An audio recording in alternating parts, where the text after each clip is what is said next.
Hi everybody, Michelle Mays here. I'm the founder of the Attachment-Focused Betrayal Trauma Model and the Center for Relational Recovery. And I am back to talk to you today about the very beginning phases of recovery for a person who is sexually addicted, falling prey to out of control sexual behavior, problematic sexual behavior, compulsive sexual behavior, whatever you want to call it, right? Whatever the terminology is that you want to use to describe it. But for the person who is dealing with that, when they enter counseling and they come in for treatment around that, what needs to happen in the beginning? And I think this is really important for everybody to know, right? It's important for the person who's dealing with the out of control sexual behavior to know and to understand, here's my trajectory, here are the things that I need to do at the beginning that are going to create a solid foundation for the rest of my recovery. And it's really important for the betrayed partner to know so that you know what to expect and what should be happening when you first enter treatment and enter therapy to deal with these issues. So what I want to do today is I want to kind of walk you through what are the things that should be happening, what are the initial tasks and steps that happen at the beginning of treatment, okay? Not everything that I'm not going to cover every little thing, but I'm going to cover the highlights, the main things that these are the things that should be being done, okay? And should be being accomplished. So thing number one is breaking through denial, okay? So when you first come in and you've had a sexual addiction going on, out of control sexual behavior going on, you have an entire story, and I like to call it like mental scaffolding. Like it's like a structure inside your head about why it's okay, why this behavior is not so bad, why it's not really hurting anybody, why, everybody else does it. You've got a whole story about minimizing it, rationalizing it, and justifying it. And the reason that this story exists is that often when we are involved in behavior, when we're involved in sexual behavior that's compulsive and that's addictive and that's out of control, we're crossing our own value system. We're behaving in ways that we don't actually like. And so we create a story in our minds to make ourselves feel okay about this and minimize what is happening so that we don't feel so bad about it. And we don't feel so much shame about it. So the very first step when you come into treatment is to start to dismantle the mental scaffolding that has been supporting the behavior.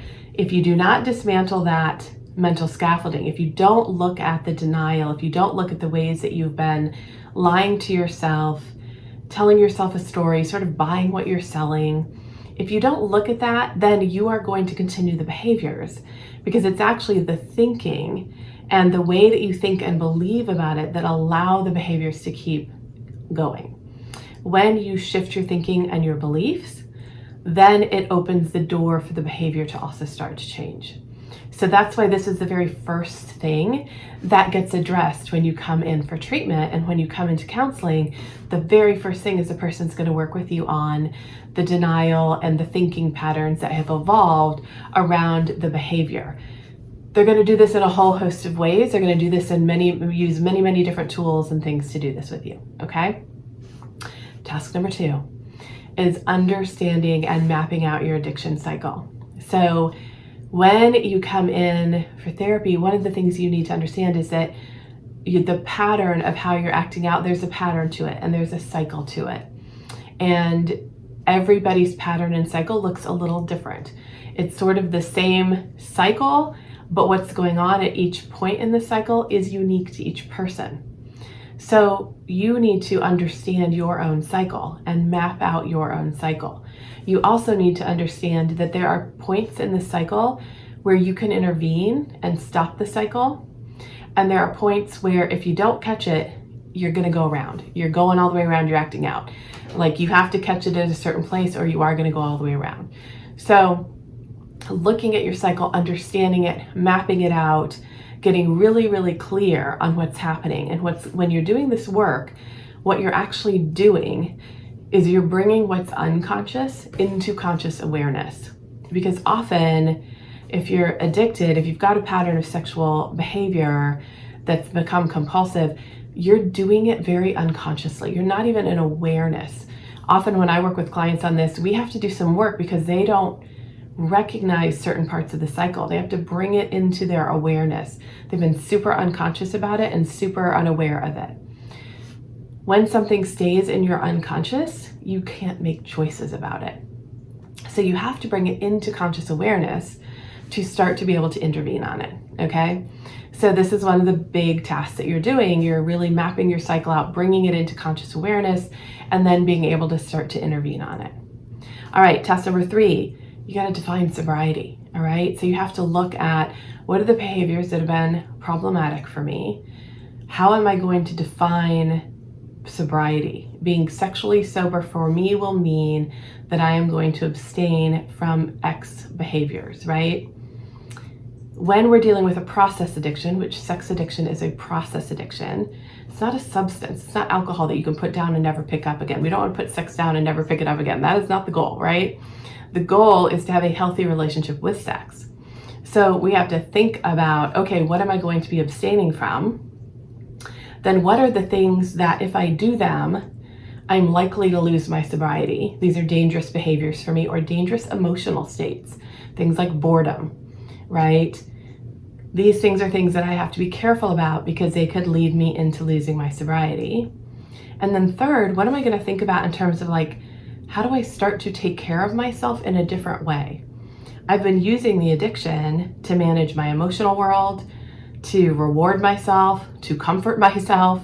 I've been using sex for all these different things rather than knowing how to take care of myself with other things, how to reach out to other people, how to do activities and hobbies that are good for me, how to feel pleasure and joy in other things besides sex.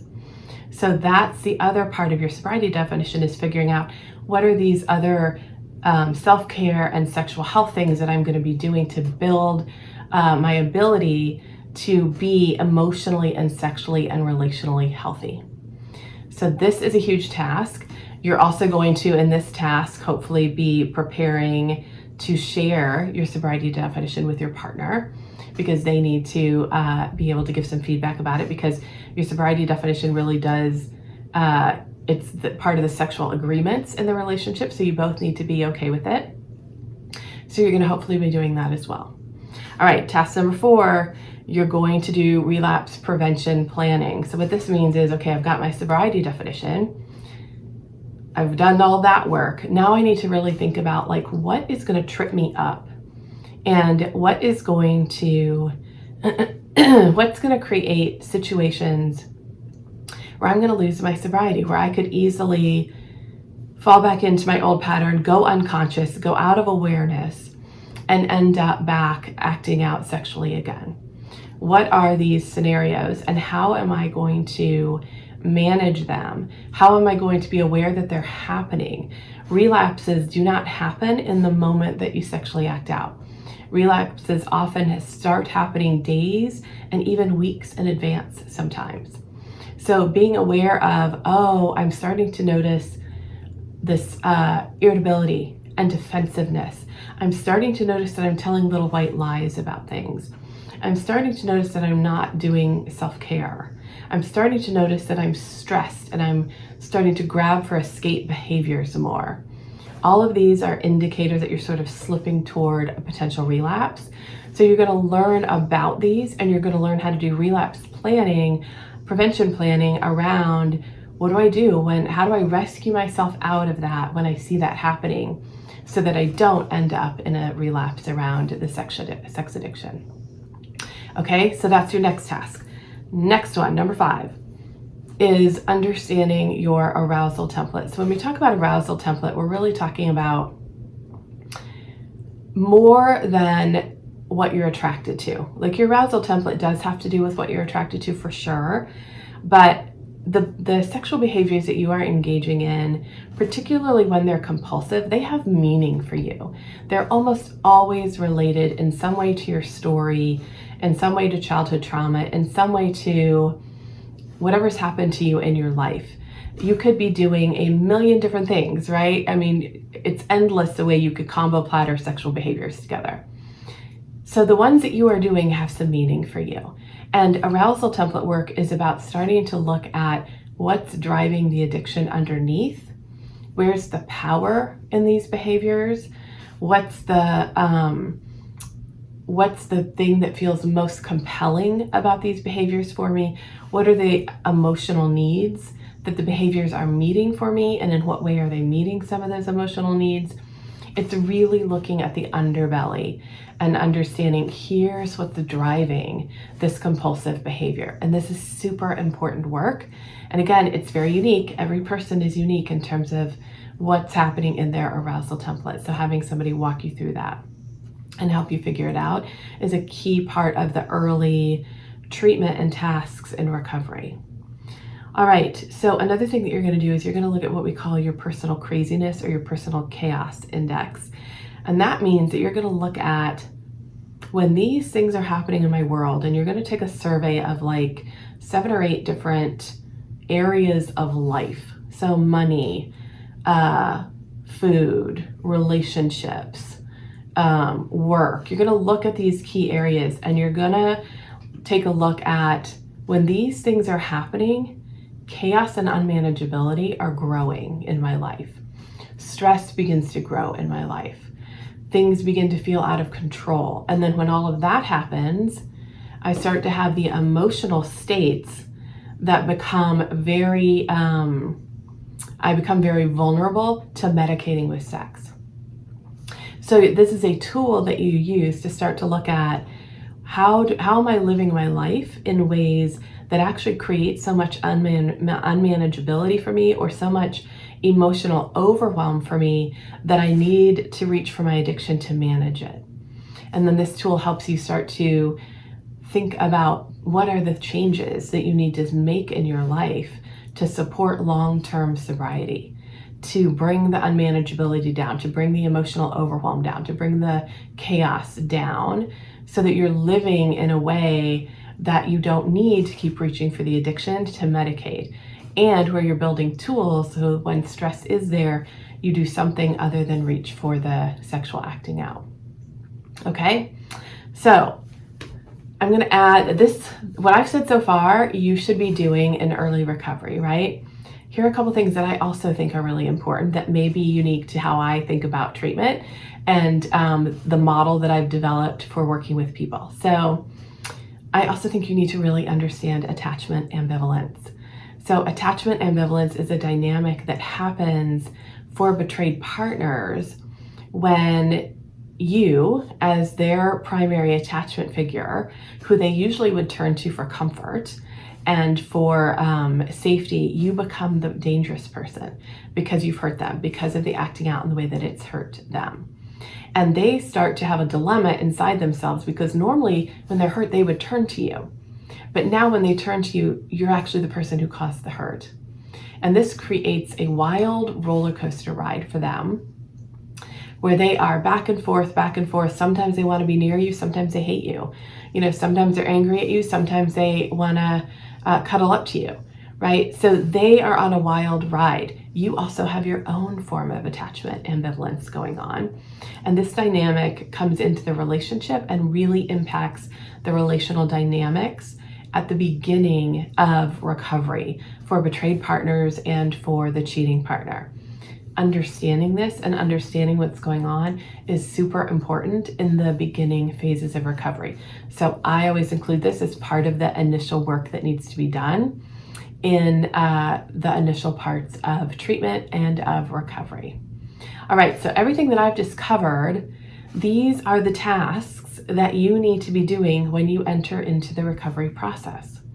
So our Foundations for Recovery class that we're offering online, this is what we're doing in there. We're doing all the tasks that I just laid out for you. And if you are in a part of the country where you don't have a group that is running, where you're getting to do this in a group setting, then I really encourage you to look at the Foundations class and think about signing up for it. It's 12 weeks. It begins the Monday after Labor Day. And we can take 15 people in there in that group. And the power in being in a group when you're doing these initial tasks, I really cannot underestimate that for you. Because what we do in there is we take somebody's addiction cycle and map it out. And as you see what's happening for them, you learn about yours. And so it's a much more powerful way to do this beginning work is to do it in a group setting than to do it just in individual therapy.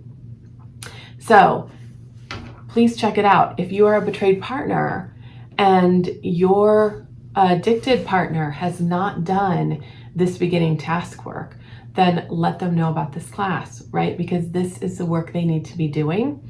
And if they haven't done it, then it's going to set them up to not be successful long-term in recovery.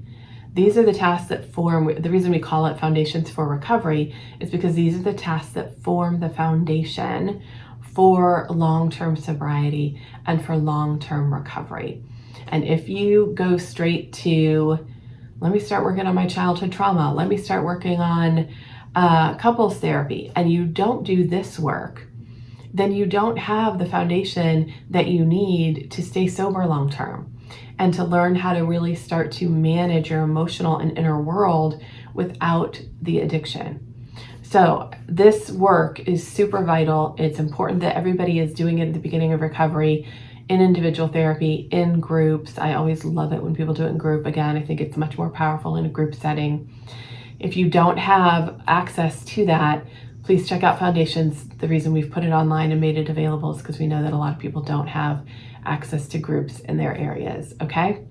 So check it out, let your partner know about it, and I will see you next time. Bye.